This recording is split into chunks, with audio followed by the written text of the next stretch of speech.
never gonna win. Long as you're happy, you're always gonna grin. You get out what you put in. You get out what you put in. Never gonna lose, never gonna win. Long as you're happy, you're always gonna grin. You get out what you put in. You get out what you put in. You get out what you put in. Oh my goodness, Gary! This is the first show of the year. Happy New Year! Happy New Year! That's a perfect song to kick it off with. Do you like it? Do you? Love it. Oh, absolutely brilliant! Love it. Thank you so much. I wrote it. Hey. Sang it. I sang this theme tune. Wrote the theme tune. So, this is a new departure for me. I'm going to be doing a new podcast. So, if you're listening, this is like an interim before I launch my new podcast on the 30th of January. And it's all going to be about LinkedIn. And it's no longer going to be streamed live on LinkedIn because you're not allowed to talk about helping people about LinkedIn on LinkedIn, which is bizarre. So I'm going over to YouTube. So please, if you're watching, come along with me. But this is going to be a podcast. And it's going to be a podcast about people to help them with LinkedIn. But I want to launch it properly. So why am I getting you on my show, Gary? Share with the people why you're here. So effectively, what I do day in, day out is help people like yourself launch their podcasts. I've been there, I've done that, I've helped many people, and I'm going to be talking to you, well, showcasing you and kind of talking you through the process over the next 4 weeks of how to launch a podcast. And that's great for the viewers and listeners because they can actually see the different steps that go into it, because it's just like anything, it's a process. So it's got different steps that you kind of tick off, and they're going to go through the process with us. So if they're looking to start a podcast, they're going to know exactly what steps to do.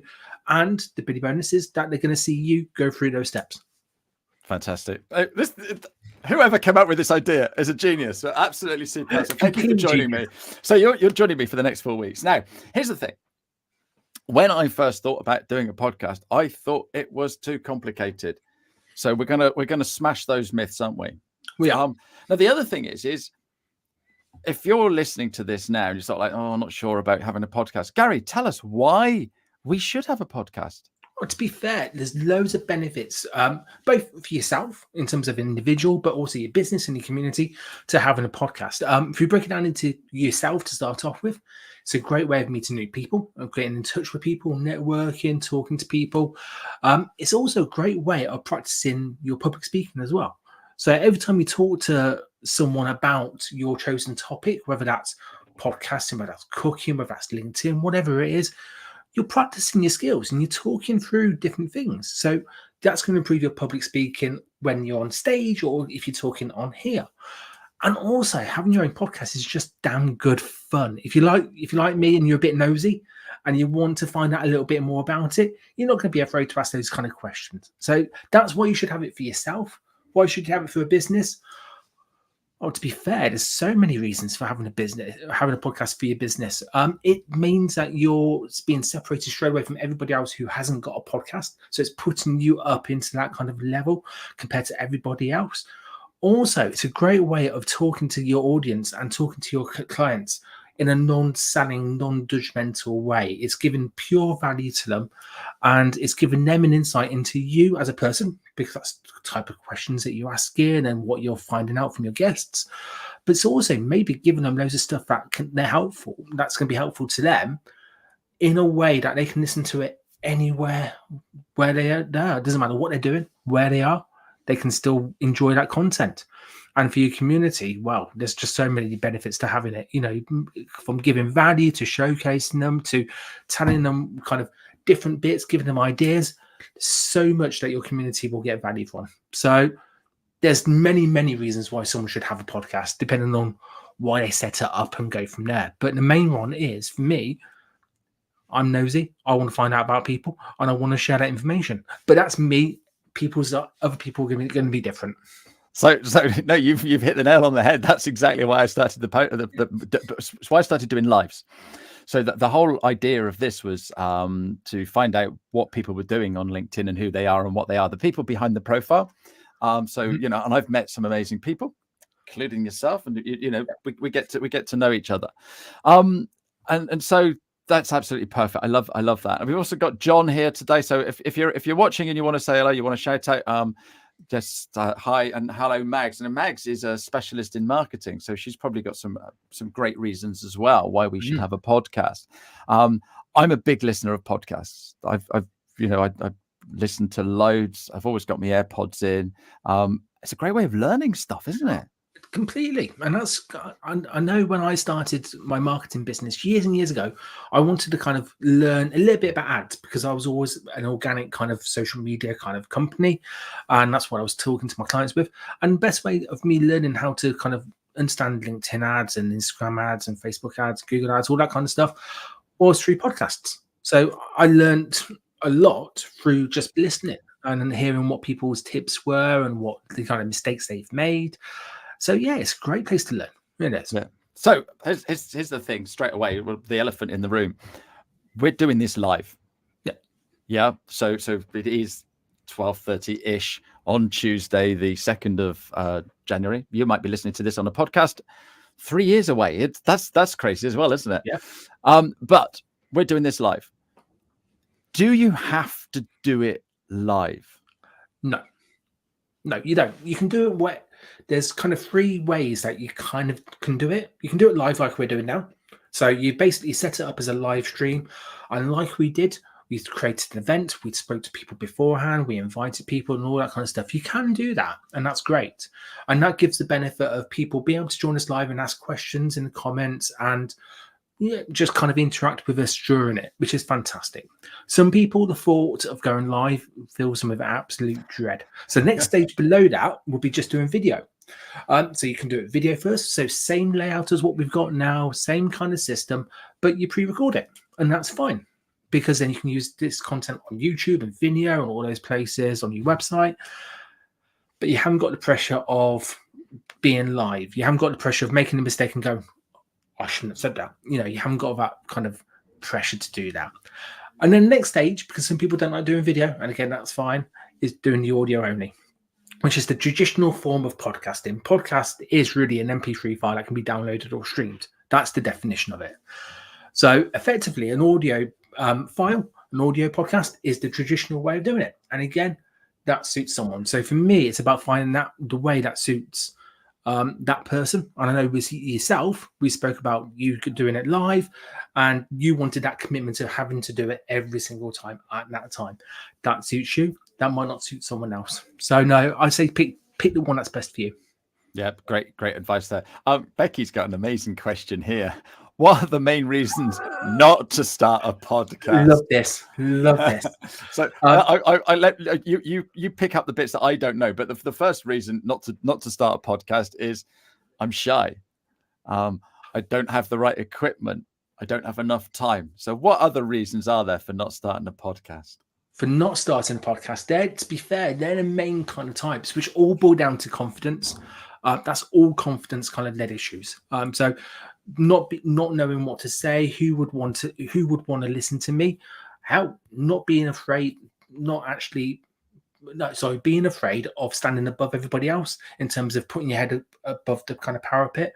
And also, why would I want to interview someone? That could be a reason. There's loads of different reasons why not to start a podcast. And if you listen to that kind of inner voice, that negative thing, doesn't matter what you do, you're probably not going to do it if you listen to it over and over again. But the truth is that actually the fear of doing something is normally greater than actually doing it anyway. So I would say, if you're not sure and if you've got any fears or any concerns about starting a podcast, just don't worry about it and just crack on, because it's not going to be that bad. Equipment stuff, we can talk about that in a bit, but you don't need fancy equipment to get started. It doesn't have to cost the world to be able to start it. And for me, it's all about the idea. It's all about having a kick-ass idea, and that is down to the preparation that you put into it. Which is why the theme tune at the start, what you put in is what you get. It's just completely apt. Yeah, absolutely. Yeah, absolutely. So thanks for all your questions. And if you've got any more, absolutely just bring them in. That's why Gary is here, and Gary's going to be here for the next 4 weeks. So we're going to answer everything that you need to know. So he can see our big things here, our microphones. What is this question from Stephen Gibbons? What equipment do you need? One of those big microphones that you both have. So I've got, I'm a musician.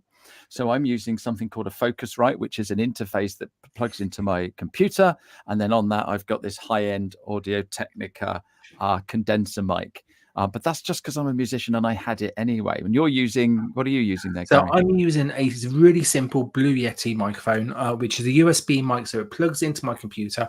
Because I'm not in the studio, I'm out and about today. So having something like this, which is portable, that can plug in, is the best option for me. But as you said, you already had that equipment. I've got the equipment that's based on my needs in terms of moving around. It is better to have the equipment that actually is suitable for you, rather than buy loads of stuff that's just getting dusty in the back corner. You don't need those kind of stuff. So for me, this microphone makes a big difference. And actually, if I just turn this microphone off and go onto the default computer, people will be able to see or be able to hear the difference between it. You okay me doing that? You carry on. That's a great suggestion. Because I'm just going to carry on talking, and I'm going to be slowly changing, or I'm going to change now from my microphone to the default. So you might have heard a difference between the quality just then. And then if I just change back again, you're going to, again, hear a difference. All I'm doing is just changing from one microphone to the other microphone. But you can hear that my voice is probably a bit richer. It's a bit more tonier. It's not as tinny. And that's because this microphone is literally picking up this area here rather than everything else. And it's the same with your microphone now as well, depending on the cardioid pattern. But that's all it does. It just cuts down the rest of the stuff and just means it focuses on your voice. So equipment, you just need something to record yourself on. And that depends on what equipment you've got. So that could just be your laptop or your mobile phone, couldn't it? Because they both got microphones. I started off from using my mobile phone to record stuff, and it's still one of the best ways of doing it. It is, in my opinion, if you're out and about, because you can probably get close to it. And then that cuts the microphone down, right? Kind of cuts the background noise quite a lot. It's not perfect, but it will do. Yeah. What you could do is get yourself a jam jar, put a couple of elastic bands around the jam jar, put your phone next to the jam jar, and then that would hold the microphone up to the right height. There you go. No cost whatsoever. No. And if you find you enjoy doing it, then you can start investing in getting all the toys. That's the thing. I always prefer to kind of done is better than perfect to start off with. So you kind of get it started, and then you can improve the mic, you can improve the processes, you can make everything a little bit easier as time goes on. But at the start, just use what you've got. So I'm listening to lots of different podcasts, and some of them are really high quality, and others aren't so good. Mm-hmm. I'm listening to the content.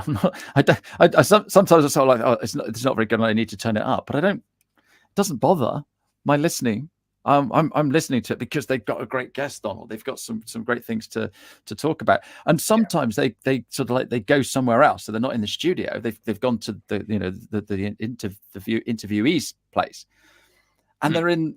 It sounds like they're in the lavatory because of the echoes and stuff like that. So even if you've got the best equipment, it can still sound rubbish. So it's focus on the content, really, I suppose. Yeah. And to be fair, I don't know any podcast that hasn't kind of worked or hasn't got over the 6 kind of episode barrier or wherever it is because of the equipment. Never have you heard someone say, "Oh, I've stopped podcasting because of the equipment not being right." You just don't hear that. What you hear is people run out of time, people run out of ideas, people run out of energy, commitment, whatever it is. They never talk about the equipment being a limiting barrier to it. And it's not. It's never is. What's going to grow your podcast more, what's going to give you the consistency more is you having a passion to do it and about subject matter and all that kind of stuff, but also making sure that you've got the plan in place to be able to keep that consistency. It all goes down to that word is consistency. And equipment that plays no part in that whatsoever. Well, so what happens is if you start thinking about the equipment, that's another barrier that stops you from doing it, isn't it? Yeah. So yeah, absolutely. Great question. Helen's saying she's having all these thoughts running through her mind. So Helen, hopefully by the end of this 4-week series, we'll dispel all of those. Right. Great question again from Max. What are your tips on what to call a podcast? This is crucial, isn't it? This is one of the first things we should be doing. Yeah, well, I wouldn't say the first thing, because I think the first thing is kind of identifying what content you're going to be sharing and who you're going to be sharing it with, to make sure them two match. That's the first bit. And but once you've got the content and once you know what your audience is, So let's talk about that first. Okay. So how do we find out about that? So a good podcast kind of is a mix of what you're passionate about, what ideas you want to share, and what your audience wants to hear and wants to enjoy, and what they're going to benefit from. If you imagine a Venn diagram of all of those bits, your podcast will fit right in the center of that. So to break that down, in terms of your audience, first of all, who are they? Who do you want to talk to? Therefore, if you place them right in the center or at the start, then work out what content they're going to want to benefit from. What content do they want to hear? What content can you share yourself because you're passionate about it? You want to share it. That's going to give them a maximum amount of benefit. And that could be educating, it could be entertaining them, whatever kind of way it could be. But you've got to match those two bits up. And then that's when the final bit kind of comes in. And that's when you then can figure out what other content are they going to share. And really kind of then you can focus on the title and all the bits that fluff around it. So when we were coming up with your title, or when we were kind of brainstorming, well, we can do this live now. And if anyone's got any ideas for the title of the show, then that would be good. So my whole idea, but but other people don't. My whole idea is to. I'm used to doing live at this time on a Tuesday, so I'm going to stick to that. So it's going to be 12:30 every single Tuesday. It's going to go live onto YouTube and Facebook, and maybe Instagram if I can work that out. And I'm going to invite a guest on, and we're going to talk about what they do, and then I'm going to help them with something on LinkedIn. So they may have a little problem or something that they're trying to do on LinkedIn, and so I will help them. And so what we get is finding out a little bit about somebody, being nosy, and then learning a little bit about LinkedIn in a real life situation. And so people can come on and pick my brains. And so, yeah, I've got some great guests lined up. And if anyone's listening, they fancy being on and having a hand with LinkedIn and sharing a little bit about their business, then absolutely, I'd love that. So it's going to be at lunchtime, 12:30 every day. So we've got to come up with so what do you think of the idea of the show then, Gary? So to be fair, as a nosy person, I like it because I want to learn different things from other people's experiences, which that will give me. I like the idea of the regular time because that means that as a listener, I know when to tune in, or I know if I'm not listening live, when it will be available to listen back to. So that's important as well. So for me, that works well. And I'll throw the question back to you. Does that fit still into your timetable and to your kind of commitments that you've got? Because you're used to doing it. So does that still fit into what you're planning to do? Absolutely. So, and one of the things I'm going to be doing is coming up with an easy way for people to book to come onto my show. So that'll automate some of the stuff that I'm doing manually. Nice. So I'm going to do that as well. Giles has already come up with a name for the show: Leeds Live and Loving LinkedIn. So an ideal podcast title should be about 4 words, 3 to 4 words. So that's pretty much bang on because the "and" is a filler almost. So that works well. It does. Leeds Live, Loving LinkedIn. My question to you is, with LinkedIn rules and you separating yourself from LinkedIn, but talking about LinkedIn, can you have LinkedIn with a title? Probably not. I've written a book. And the book is called 101 Ideas for LinkedIn. And if you look carefully, you can see there's a little registered trademark there. Content ideas made easy. There was a few hoops to jump through. So maybe I reach out to LinkedIn and say, can I create a show called Leeds Live and Loving LinkedIn? That might be the idea. I think, to be fair, I know we spoke about this before. You need to make sure that you know where your line is when it comes to kind of making sure you're got the right words into your title, because ideally the title should be easily searchable. So therefore, if it's a show about LinkedIn, ideally it should have LinkedIn in the title or a play on the word of LinkedIn. But also live, lunch, all those things could work as well. So it could be kind of lunch, live, LinkedIn, whatever it is. But you want it to be short and sharp and snappy, and hopefully we'll have the keywords in it. But you've got to figure that bit in terms of going to approach LinkedIn. I'd certainly, on this case, go to them first rather than the opposite way. Rather than them shutting me down. Yeah, I would. But any suggestions for titles, put them in the comments. It's 3 to 4 words long, easily searchable. Let's get your ideas about it. Yeah. So and let's see what people think of the working title, which is Lunch and Learn. So that's what I'm thinking of calling it, Lunch and Learn. Right. So let's get back to Mags. Live and linking. That's a good that live and linking would work. See, that is just live and kicking, isn't it? Just with the linking instead. I love it. That's simple, good. Catchy. Mags, you should go into marketing. Should absolutely go. So, have we covered the tips on what to call your podcast? I think so. Basically, it's 3 to 4 words, searchable, relates to your content. That's pretty much where you are with it. You don't want it to be rambling. That's simple. Yeah. Right. Okay. So, next question from Caroline. And these are all the questions that we were going to ask anyway. How often should you publish an episode, and do you recommend batch recording? I think that was one of the first questions I asked you, wasn't it? It was, yeah. And do you know what? So I'm going to reverse it. I recommend batch recording every single time, because I don't know about you as someone who's done loads of podcasts, actually, and loads of lives, but it takes a bit of time to warm up sometimes. Oh, you don't know me. No, true. You are a little kind of rocket, aren't you, to be fair? But sometimes for some people, it takes a bit of time for them to warm up. And that means when you're batch recording, you can have a little chat with someone beforehand for 10 minutes and then you kind of go live, and that could be a warm up. But batch recording is great for time management, because you know between 9 and 1 or 9 or 11 or 1 and 11, whatever it is, you're going to be recording the podcast, which is great for time management. Also means mindset wise, you know the recording, so therefore you're in recording mode. Nothing else makes any matters. You're in recording mode. So batch recording is great. There's a limit of how many people can do all in one go, and you've got to know your limit. Some people's limit is maybe 2 episodes, maybe some are 4. Some people's could be 1. Because that's probably why I do the live. I'm spent after a live, so that's amazing. it. Yeah, that's so, it. so it's finding your thing, isn't it? Yeah, exactly. I would say no more than 3 or 4 in a day, and that could be spread from 9 o'clock to 4 o'clock. You know, whatever time frame you've got, but no more than 4, because after 4, everybody goes off a cliff. I made a mistake of doing 6. Recordings back to back. This is when I first started. 6 back to back, scheduled one literally at 10, 11, 12, 1, 2, 3. And I thought I'd get it all out. It'll be great. I was knackered. I was spent. I didn't want to talk to anybody after it, because you just, as you say, you've got to spend your energy. You've got to spend your energy wisely, and you've got to kind of make sure your reserves are fill up for every single one. So every single show is top notch. How often should you publish a show? It depends on how many shows you've got and how often you can replenish it with being consistent. So if you think you can do a weekly show and have enough content to maybe miss a week because you're not very well or you're going away or whatever it is, great, do a weekly show. But make sure you have got that frequency to do that.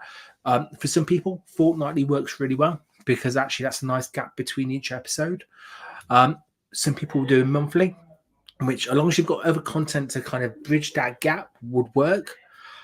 Any more than that, and you can kind of become inconsistent. So how often you should publish an episode really relies on your time and how much kind of energy you've got to it. But I would say do weekly, 2 week, fortnightly, or monthly, but make sure it's consistent. Make sure you know that you can plan it out for kind of a series of 12 or ongoing, and make sure you can stick to it. Yeah, that makes an awful lot of sense. Yeah, because if you do weekly, that's a real big commitment. It is. So if you do weekly, how about you do weekly, but you record a few before you start? You put them out every week, and you've still got a few in reserve. So the week that you run out of time, something happens, you've got some that you can drop. Perfect. But yeah, great question, Caroline. Yeah. The other way that you could do it really quickly is do it kind of Netflix or streaming style, where you drop 6 episodes or 12 episodes all in one go, but then you promote it in different periods. That's the other way of some people are starting to do it, but that works better with education courses rather than an ongoing podcast. But I wanted Yeah. to throw that out there as another No, idea. so that's another great idea. So I've got a few accountants listening today. So if they wanted to do a series on using Xero or stuff like that, they could record half a dozen, drop them all on day one, and then every week or fortnight or something. Yeah. Perfect. Thanks for that question. Right. So another question here. So if I'm going to have a show where I have guests, do you tell your guests what you're going to ask them beforehand? 9 times out of 10, I would say yes, you do, because you want to make sure that the guest is feeling as comfortable as they can. And telling them what you ask beforehand is a great way of them preparing mentally about the interview or about the chat that you're going to have. So I'd say 9 times out of 10, yes. The reason why it's not 10 out of 10 and not all the time is, depending on the show, some some kind of, I can't say Spontaneity. Spontaneity. And sometimes that works really, really well. But that can get around it by the guests just listening to other people back episodes of your show and being prepared themselves. So it goes both ways. But I would say 9 times out of 10, yes, it's a good idea to prepare your guests before doing it. And you, Ashley, you have a great way of doing it. Do you mind sharing with the people how you do it? Because that is kind of, for me. Yeah, no, absolutely. Absolutely. So yeah, you've when you get a podcast guest on your show, they are probably a little bit nervous because they've never done it before. And so what you need to do is make it as easy as possible. So I've been hosting open mics for years, and people come up to play their guitar and they're absolutely nervous. But by the time they've finished setting up and I've helped them, they're ready to take on the world. And this is exactly the same with my podcast. So the very first thing is what we're going to talk about. I don't know anything. Well, you know loads. That's why I want you as a guest. Mm-hmm. And so I have a format where I've got a load of questions, and those questions they obviously know the answers to. And sometimes that people send me a note with all the answers already done. I like to not know the answers beforehand, because you never know where it's going to go. Yep. And I always say with the questions, this is like a framework, but we might go down a little sidetrack or a rabbit hole or something. And the other thing is prior to recording or going live, I invite people in 10 minutes before we go live, as you know. And we just have a little chat beforehand. Is there anything off limits? Is there anything that you want to tell me about, and stuff like that? And so I might have like 3 or 4 questions, but they might have a book they want to promote, or they might have some new service that they're offering. So I'll make sure that I ask a question that then brings that out, and we'll go down that. But then sometimes you're chatting away to somebody and you're like, oh my goodness, I want to ask that. Now, because I've established beforehand nothing's off limits, then we can then go down that rabbit hole. And I always say, look, if you don't want to answer the question, just say, because I don't want to put people on the spot. And then I think once you get chatting, that banter comes out, which is what Mags was saying earlier. She said she loves a bit of banter. There we go. And that's the thing. You want it to be as natural as possible, don't you? So that's why I give people some questions. Yeah. And then they're prepared. And when they come into the live show, they're relaxed. They're not stressed out. I'm not here to catch anybody out. No. I'm here to help them promote their business and to tell a story for nosy people like yourself that want to listen. And I'm going to throw something out there as well. You're obviously in a position where you've done loads of interviews, so therefore you know the process and you've got it all nailed down. Some people who have just started podcasting as hosts, they might be a bit nervous actually asking the questions. Yeah. So by them outlining what they're going to be talking to them about outlining what they're going to be talking to their guests about, it's actually reassuring for the host to know, actually, I have got a framework in place. Just in case I lose my track, I can refer back to one of these, and I know my guest is going to be okay. So even if you're just starting out, sending out a list of questions to your guest has got some major benefits for you as a host as well. Yeah, no, absolutely. So Catherine's saying exactly the same. Has a frame back or a fallback to take the superb idea. And then Giles has been a guest on my show. He loved it when he joined because he knew that some of the questions, it made it easy for him. So you don't get that, oh, I'm really nervous sort of thing. Anything else we've missed off for week 1? Because that's our half an hour gone already, mate. Wow. That's absolutely crazy. In terms of week one, I think we've spoken a lot about the idea and about what content we're going to be sharing the audience, and talked around that. That for me for week one is a lot, because that means that people can go away and start thinking about who is their audience, what content am I going to be sharing, what have I got a plan for X amount of episodes going forward. Actually, I don't need the equipment. I've got all the equipment I need. It's those kind of bits. And then when we join for week two, that's when we can talk about different stuff like the music, the artwork, and all that kind of stuff. And we can actually start creating a podcast around that idea. But I think for week one, that's spot on. We have covered a lot, and some great questions as well. Yeah, no, fantastic. Thanks ever so much to everybody for listening in. I just got to share a couple of things here, because I've got loads going on this year. Do you know, you start the year off with all these ideas, and then you're like, oh, hang on, there's too much. But hey, why not? I'd like to help people. So starting next week, I have got my video masterclass. I'm helping people to do more video. So not only are we doing podcasting, Gary, we're doing video as well. So that's next week. If you want to know more, just have a look in the comments. Next Monday, I do my first Monday of the month. We do a drop-in, and that's free as well. So come in and ask me any questions about LinkedIn. So it's crazy, isn't it? What's going on? What have you got coming up? So I've got a online course which is dedicated to launching a podcast. So I've got that launching next week. So I'm busy writing and just making the videos for that, which is fantastic. We've got a free training session the week after on the 18th or 19th, which is all about how to engage with podcasting. So if you want to learn about sponsorship, about becoming a guest, a little bit about how to launch as well, and also loads of tips about how to listen to podcasts and what you can get from them, then join us for that. Then I've got a couple more masterclasses later on in the month. It's like you, there's a lot being packed in, but it's all good stuff. It's all good stuff. Because look, we've just had Christmas. We've got our New Year's resolutions. We've got our goals for the year. Why not make podcasting one of those? And if you join us for the next 3 weeks, then we're going to help you. And Martin's going to got the final word today. Thank you very much indeed. Interesting chat. So thank you, Martin. And we will see you all next week. Gary, can't wait to see you next week. So you take care. And we can talk about the music next week, because I'm going to go out with this one. Cheerio. You get out what you put in. Never gonna lose that.